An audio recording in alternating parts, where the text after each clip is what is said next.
Hello എല്ലാവർക്കും നമസ്കാരം. അപ്പോൾ എല്ലാവർക്കും സുഖമാണല്ലോ അല്ലേ? നമ്മൾ ഇന്നത്തെ സൺഡേയിലെ ഒരു വ്ളോഗാണ്. അപ്പോൾ സൺഡേ നമ്മുടെ കുറച്ച് തിരക്കുള്ള ദിവസമാണ്. അപ്പോൾ ഇന്ന് എനിക്ക് കുറച്ച് വേറെ അത്യാവശ്യമുള്ള കാര്യങ്ങളൊക്കെ ഉണ്ട്. അപ്പോൾ അതുകൊണ്ട് ഞാൻ ഇന്ന് കാര്യമായിട്ടുള്ള ഫുഡൊന്നും അങ്ങനെ കൊടുക്കുന്നില്ല കേട്ടോ. ആർക്കും ഞാൻ ഓർഡറൊന്നും കാര്യമായിട്ട് എടുത്തിട്ടില്ല. പക്ഷേ എന്നാലും നമുക്ക് റെഗുലറായിട്ട് കൊടുക്കുന്നവർക്ക് നമുക്ക് കൊടുക്കാതിരിക്കാൻ പറ്റില്ല. അപ്പോൾ അതുകൊണ്ട് അവർക്കുള്ള ഫുഡ് മാത്രം ഞാനൊന്ന് കാണിക്കുകയാണ് കേട്ടോ. അപ്പോൾ നമുക്കിന്ന് ബ്രേക്ക്ഫാസ്റ്റ് അപ്പവും ഇസ്റ്റു ആണ്. അപ്പോൾ ഇസ്റ്റു ആണ് കേട്ടോ ഉണ്ടാക്കുന്നത്. അപ്പോൾ ഇസ്റ്റുവിൻ്റെ റെസിപ്പി ചോദിച്ചിട്ട് ഒരുപാട് പേര് എനിക്ക് കമൻറ്റ് ചെയ്തിട്ടുണ്ട്. ഞാനത് സെപ്പറേറ്റ് ആയിട്ട് തന്നെ കാണിക്കാം കേട്ടോ. അതല്ലേ കുറച്ച് പേര് അപ്പത്തിൻ്റെ റെസിപ്പി ചോദിച്ചിട്ടുണ്ട്, പാലടയുടെ റെസിപ്പി ചോദിച്ചിട്ടുണ്ട്. അപ്പോൾ പാലടയുടെ റെസിപ്പിയൊക്കെ വിഷുവിന് മുമ്പ് ചെയ്യണമെന്ന് പറഞ്ഞിട്ടുണ്ട്. അപ്പോൾ ഞാൻ വിഷുവിന് മുമ്പ് തന്നെ ചെയ്ത് കാണിക്കാം കേട്ടോ. അതുപോലെ ഇന്ന് ഉച്ചയ്ക്കലത്തേക്ക് നോർമൽ ലഞ്ചില്ല. അതിന് പകരമായിട്ട് നമ്മൾ ഗീ റൈസും ചിക്കൻ റോസ്റ്റും ആണ് കേട്ടോ കൊടുക്കുന്നത്. ഇന്ന് സൺഡേ ആണല്ലോ. അപ്പം സൺഡേ ഞാൻ എന്തായാലും സ്പെഷ്യലായിട്ട് എന്തെങ്കിലുമൊക്കെയാണ് കൊടുക്കാറ്. പിന്നെ അതാണ് നമ്മുടെ ഫുഡ്. അതും ഇന്ന് നമ്മൾ വളരെ കുറച്ച് ഓർഡറുകൾ മാത്രമേ എടുത്തിട്ടുള്ളൂ കേട്ടോ. അപ്പോൾ നമ്മൾ ഒരു 7 മണിയായപ്പോഴത്തേക്ക് നമ്മൾ സ്റ്റൂ അപ്പമൊക്കെ നമ്മൾ പാക്ക് ചെയ്ത് ബ്രേക്ക്ഫാസ്റ്റൊക്കെ നമ്മൾ കൊടുത്തു വിടാനുള്ള തയ്യാറെടുപ്പിലാണ് കേട്ടോ. അപ്പോൾ ഒരു 7 മണിയോടുകൂടി നമ്മൾ ബ്രേക്ക്ഫാസ്റ്റൊക്കെ കൊടുത്തു വിട്ടു. അതിനുശേഷം പതിവ് പോലെ തന്നെ നമ്മൾ കിച്ചണൊക്കെ ഒന്ന് ക്ലീൻ ചെയ്തിടുകയാണ് കേട്ടോ. അപ്പോൾ കിച്ചണിലെ ക്ലീനിങ് കഴിഞ്ഞിട്ട് വേണം നമുക്ക് അടുത്ത പരിപാടികളൊക്കെ തുടങ്ങാനായിട്ട്. അപ്പോൾ ബ്രേക്ക്ഫാസ്റ്റിൻ്റെ പരിപാടികളൊക്കെ കഴിഞ്ഞപ്പോഴത്തേക്കും ഒരു ലോഡ് പാത്രങ്ങളുണ്ട്. അപ്പോൾ അതൊക്കെ ഒന്ന് അടുത്ത പരിപാടികളൊക്കെ തുടങ്ങുന്നതിന് മുൻപ് അതൊക്കെ ഒന്ന് ക്ലീൻ ചെയ്ത് വെക്കണം. അപ്പോൾ അതൊക്കെ ഒന്ന് ക്ലീൻ ചെയ്യണം കേട്ടോ. അപ്പോൾ എനിക്ക് ഇന്നലെ ഒരു കമൻറ്റ് വന്നിട്ടുണ്ടായിരുന്നു, നമ്മൾ അടുക്കളയിൽ ചെരുപ്പ് വേണ്ടായിരുന്നു എന്ന് പറഞ്ഞിട്ട്. പക്ഷേ നമ്മളിവിടെ അടുക്കളയിലാണെങ്കിൽ ടൈലാണ്, അതേപോലെ തന്നെ നമ്മൾ ഓപ്പൺ ടെറസിലാണ് നമ്മളുടെ കൂടുതൽ വർക്കുകൾ നടക്കുന്നത് കേട്ടോ. അപ്പോൾ ഈ ഓപ്പൺ ടെറസിൽ നമ്മൾ ഇട്ടിരിക്കുന്നത് മറ്റേ വൈറ്റ് സിമെൻ്റ് ആണ്. ഫ്ലോറിൽ നമ്മൾ ചെയ്തിരിക്കുന്ന വൈറ്റ് സിമെൻ്റ് ആണ്. അപ്പോൾ ഈ വൈറ്റ് സിമെൻറ്റിലൊക്കെ നമുക്ക് ചെരുപ്പിടാതെ നടക്കാൻ പറ്റില്ല. നമ്മൾ ഈ കിച്ചൺ ഏരിയയിൽ ഉപയോഗിക്കുന്ന ചെരുപ്പ് നമ്മൾ പുറത്ത് ഉപയോഗിക്കണില്ല കേട്ടോ. പുറത്ത് നമ്മൾ വേറെ ചെരുപ്പുകളാണ് ഉപയോഗിക്കുന്നത്. അപ്പോൾ ഇത് നമ്മളിവിടെ മാത്രമേ ഉപയോഗിക്കുന്നുള്ളൂ. രണ്ടുപേർക്കും കാലുവേദനയാണ്. അപ്പോൾ നമുക്ക് ചെരുപ്പിടാതെ നമുക്ക് നിവൃത്തിയില്ലാത്തതുകൊണ്ടാണ് കേട്ടോ. വേറെ ഒന്നും വിചാരിക്കരുത്. അപ്പോൾ നമ്മൾ ക്ലീനിങ് ഒക്കെ കഴിഞ്ഞതിന് ശേഷം നമ്മൾ ഉച്ചക്കലത്തേക്കുള്ള ഗീ റൈസും ചിക്കൻ റോസ്റ്റിനുള്ള പരിപാടികളാണ്. അപ്പോൾ ഗീ റൈസിനുള്ള കാഷ്യൂനട്ടും കിസ്മിസും അതുപോലെ തന്നെ സവാളയൊക്കെ നമ്മളൊന്ന് ഫ്രൈ ചെയ്തെടുക്കുകയാണ് കേട്ടോ. അപ്പോൾ സവാളയൊക്കെ വറുത്ത് മാറ്റിയതിന് ശേഷം നമ്മൾ ആ ഓയിലിൽ തന്നെ കുറച്ച് ഓയിലെടുത്ത് മാറ്റിയതിന് ശേഷം അതിൽ തന്നെ നമ്മൾ ചിക്കൻ റോസ്റ്റ് ഉണ്ടാക്കാൻ പോവുകയാണ്. അപ്പോൾ ഒരു 2 ഏലക്കായ, 2 കരയാമ്പൂ, ഒരു ചെറിയ കഷ്ണം പട്ട, അതേപോലെ തന്നെ ബേ ലീഫ്, ഒരു ചെറിയ ലീഫ്, അത് അത്രയും കൂടി ഇട്ടിട്ട് ഒന്ന് വഴറ്റി കൊടുക്കുന്നുണ്ട്. പിന്നെ നമ്മളിതിലേക്ക് ആവശ്യമുള്ള സവാള, അതേപോലെ ഇഞ്ചി, പച്ചമുളക്, വെളുത്തുള്ളി ഇതൊക്കെ സോമചേട്ടനോട് അരിഞ്ഞു വെച്ചിട്ടുണ്ട് കേട്ടോ. അപ്പോൾ അതൊക്കെ ഒന്ന് ഇട്ട് കൊടുക്കുകയാണ്. അപ്പോൾ ഇതൊക്കെ ഒന്ന് 2 മിനിറ്റ് ഒന്ന് സോട്ട് ചെയ്തതിന് ശേഷം നമ്മൾ സവാള ഇട്ട് കൊടുക്കും. സാധാരണയായിട്ട് ഞാൻ ചിക്കൻ റോസ്റ്റൊക്കെ ഉണ്ടാക്കുന്നത് വെളിച്ചെണ്ണയിൽ തന്നെയാണ്. പക്ഷെ ഇന്നിപ്പോൾ ഈ സവാള വറുത്തെടുത്തായ എണ്ണയുണ്ടല്ലോ, അത് നല്ല ടേസ്റ്റാണ് കേട്ടോ. അപ്പോൾ അതിൽ തന്നെ നമ്മൾ ചിക്കൻ ഉണ്ടാക്കുകയാണെങ്കിൽ നല്ലൊരു ഫ്ലേവറാണ്. അപ്പോൾ അതുകൊണ്ട് ഞാൻ അതിൽ തന്നെ ഉണ്ടാക്കുകയാണ്. അപ്പോൾ നമ്മൾ ഇഞ്ചി, പച്ചമുളക്, വെളുത്തുള്ളിയൊക്കെ ഒന്ന് നന്നായിട്ട് വഴണ്ടി വന്നപ്പോഴത്തേക്കും നമ്മൾ സവാള ചേർത്ത് കൊടുക്കുകയാണ് കേട്ടോ. അപ്പോൾ സവാള ചേർത്ത് കൊടുത്തിട്ട് നന്നായിട്ട് ബ്രൗൺ ഷെയ്ഡ് ആവുന്നത് വരെ നന്നായിട്ടൊന്ന് വഴറ്റി കൊടുക്കണം. അപ്പോൾ ഈ കട്ടിങ്ങും കാര്യങ്ങളൊക്കെ കഴിഞ്ഞപ്പോഴേ ചേട്ടൻ ഇത്തിരി ഫ്രീ ആയി. അപ്പോൾ എൻ്റെ അടുത്ത് വന്ന് നിൽക്കുകയാണ് കേട്ടോ, വേറൊരു പണിയില്ലാത്തതുകൊണ്ട്. അപ്പോൾ നമ്മൾ കുറച്ച് ഉപ്പും കൂടി ഇട്ട് കൊടുത്തതിന് ശേഷം നന്നായിട്ടൊന്ന് വഴറ്റി കൊടുക്കുന്നുണ്ട് കേട്ടോ. അപ്പോൾ നന്നായിട്ട് ബ്രൗൺ ഷെയ്ഡ് ആയതിന് ശേഷം നമുക്കിതിലേക്ക് മസാലകളൊക്കെ ചേർത്ത് കൊടുക്കണം. അപ്പോൾ ഞാനിതിലേക്ക് നല്ല എരിവുള്ള മുളക് പൊടി 1 ടേബിൾ സ്പൂൺ ചേർത്ത് കൊടുക്കുന്നുണ്ട്. ഈ ഒരു ഷെയ്ഡ് ആവണം കേട്ടോ, എന്നാലാണ് ആ ഒരു ടേസ്റ്റ് കിട്ടുള്ളൂ നമുക്ക്. അപ്പോൾ 1 ടേബിൾ സ്പൂൺ നല്ല എരിവുള്ള മുളക് പൊടി, 2 ടേബിൾ സ്പൂൺ മല്ലിപ്പൊടി.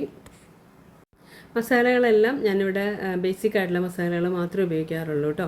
1 ടേബിൾ സ്പൂൺ കശ്മീരി മുളക് പൊടി, ഇനി ആവശ്യത്തിന് മഞ്ഞൾപ്പൊടി, അതേപോലെ തന്നെ ഗരം മസാലപ്പൊടി, ഒരു ടീസ്പൂൺ കുരുമുളക് പൊടി ഇട്ട് കൊടുക്കുന്നുണ്ട്. അതേപോലെ തന്നെ 1 ടീസ്പൂൺ ഗരം മസാലപ്പൊടിയും കൂടി ഇട്ട് കൊടുക്കുന്നുണ്ട് കേട്ടോ. ഇപ്പോൾ ഇതെല്ലാം നമ്മൾ ഹോം മെയ്ഡായിട്ട് തന്നെ നമ്മൾ ചെയ്യുന്നതാണ്, ഒന്നും നമ്മൾ റെഡിമെയ്ഡായിട്ട് വാങ്ങിക്കുന്നതല്ല കേട്ടോ.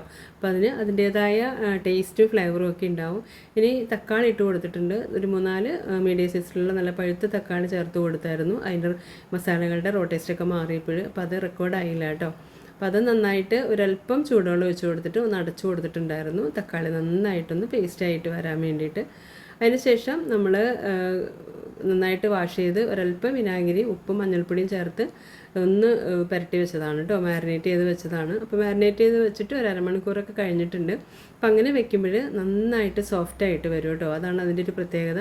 ഇനി ആവശ്യത്തിന് ഉപ്പും കൂടെ ചേർത്ത് കൊടുത്തിട്ട് നന്നായിട്ടൊന്ന് വഴറ്റി കൊടുക്കുക. ഒരു 2-3 മിനിറ്റ് ഒന്ന് വഴറ്റി കൊടുത്തതിന് ശേഷം ആവശ്യത്തിന് ചൂടുവെള്ളമാണ്, നന്നായിട്ട് തിളച്ച വെള്ളമാണ് കേട്ടോ ഒഴിച്ച് കൊടുക്കുന്നത്. അപ്പോൾ നമ്മുടെ ചീനച്ചട്ടി ഒരിത്തിരി ചെറുതായിപ്പോയി. അപ്പോൾ നമ്മൾ വേറൊരു കുറച്ചും കൂടെ വലിപ്പമുള്ള ചീനച്ചട്ടിയിലേക്ക് നമ്മൾ മാറ്റി കൊടുക്കുന്നുണ്ട് കേട്ടോ. അതിനുശേഷം അതൊരു കുറച്ച് നേരം ഒന്ന് അടച്ചു വയ്ക്കുകയാണ്. അപ്പോഴത്തേക്കും നമുക്കിവിടെ ഗീ റൈസിനുള്ള ഒരു പാത്രം അടുപ്പത്ത് വെച്ച് കൊടുത്തിട്ടുണ്ട്. അതിലേക്ക് നമ്മൾ കുറച്ച് നെയ്യ് ഒഴിച്ചു കൊടുത്തു. അതേപോലെ തന്നെ നമ്മൾ സവാള വറുത്ത എണ്ണയും കൂടെ കുറച്ച് ഒഴിച്ചു കൊടുക്കുന്നുണ്ട്. ഇനി അതിലേക്ക് മസാല ഇട്ട് കൊടുക്കുക.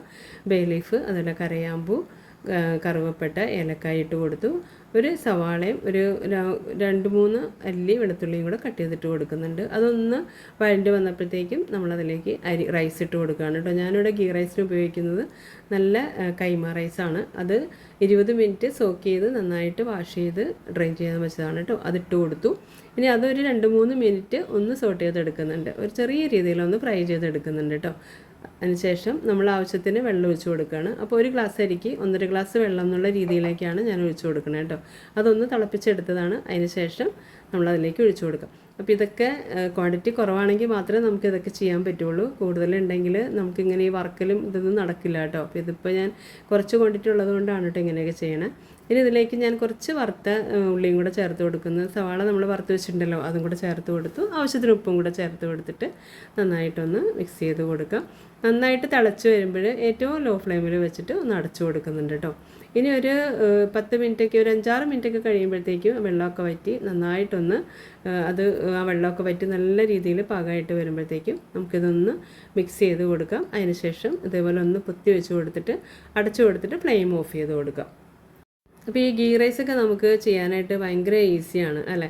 അപ്പോൾ ഇത് നമ്മൾ ചോറൊക്കെ ഇവിടെ റെഡിയായി വന്നു. അപ്പോഴത്തേക്കും നമ്മൾ വറുത്ത് വെച്ചിരിക്കുന്ന അണ്ടിപ്പരിപ്പും കിസ്മിസും അതേപോലെ തന്നെ സവാളയൊക്കെ നമ്മൾ ചേർത്ത് കൊടുക്കുകയാണ് കേട്ടോ.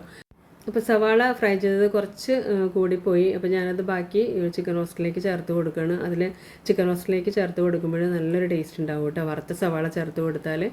ഇനി ടേസ്റ്റൊക്കെ ഒന്ന് ബാലൻസ് ചെയ്യാൻ വേണ്ടിയിട്ട് നമ്മൾ 1 ടേബിൾ സ്പൂൺ ടൊമാറ്റോ സോസും കൂടെ ചേർത്ത് കൊടുക്കുന്നുണ്ട്. അപ്പോൾ ഇത് ചേർത്ത് കൊടുക്കാത്തവരുണ്ടെങ്കിൽ ഇതിനൊന്ന് ചേർത്ത് കൊടുക്കണം കേട്ടോ. ഒരു പ്രത്യേക ടേസ്റ്റാണ്. അപ്പോൾ നന്നായിട്ടൊന്ന് വഴറ്റി കൊടുക്കാം. അങ്ങനെ നമ്മുടെ ടേസ്റ്റി ആയിട്ടുള്ള ചിക്കൻ റോസ്റ്റ് ഇവിടെ റെഡി ആയിട്ടുണ്ട് കേട്ടോ.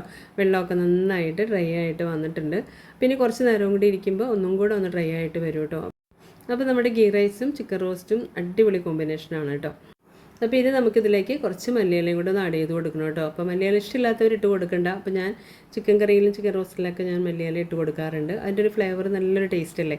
ഇനി മല്ലിയിലയൊക്കെ ഇട്ട് കൊടുത്ത് നന്നായിട്ടൊന്ന് മിക്സ് ചെയ്തതിന് ശേഷം ഒരു 10-15 മിനിറ്റ് ഒന്ന് റെസ്റ്റ് ചെയ്യാൻ വെക്കുകയാണെങ്കിൽ നന്നായിട്ടൊന്ന് സെറ്റായിട്ട് വരും കേട്ടോ. അപ്പോഴത്തേക്കും നമുക്കിവിടെ പാക്കിംഗ് സമയമായി. അപ്പോൾ ഞാനിവിടെ റൈസൊക്കെ പാക്ക് ചെയ്ത് കഴിഞ്ഞു, ചിക്കൻ റോസ്റ്റ് പാക്ക് ചെയ്തുകൊണ്ടിരിക്കുകയാണ്. അപ്പോൾ ഇന്നത്തെ വീഡിയോ ഇത്രയേ ഉള്ളൂ. അപ്പോൾ ഇഷ്ടമായാൽ ഒന്ന് സപ്പോർട്ട് ചെയ്യാനായിട്ട് മറക്കരുത് കേട്ടോ.